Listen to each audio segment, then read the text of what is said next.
time to prepare the message. Isn't it wonderful? Yeah, so let's clap for her once again.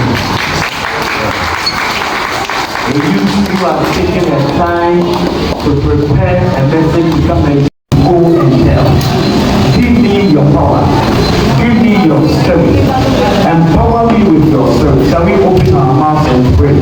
I want you to open your mouth and pray. Everybody open your mouth and pray to God that God help me to go and tell.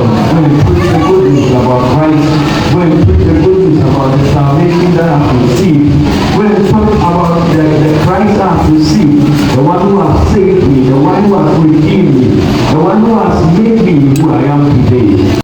Magpunta sa atin, may the power of the Holy Spirit. Yan natin ang panapangyarihan ng Banal sa our life. Pumunta sa ating mga I want you to be thirsty. Yes, Lord Jesus. You see, when you are thirsty for water, you drink water. Kung kayo yung umiinom ng tubig, tinetest niyo yung tubig.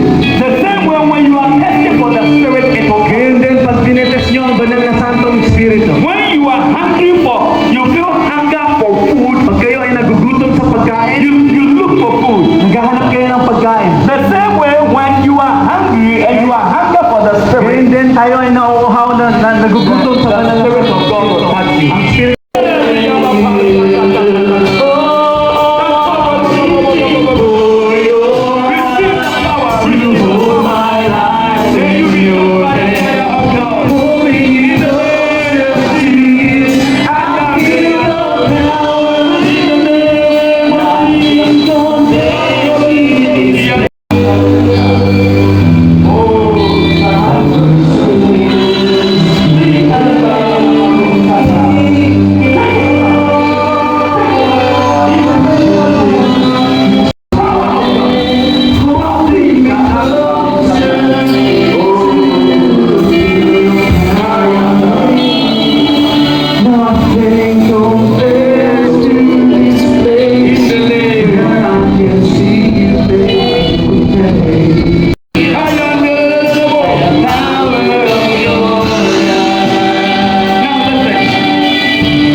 inuutusan ko sa pangalan ni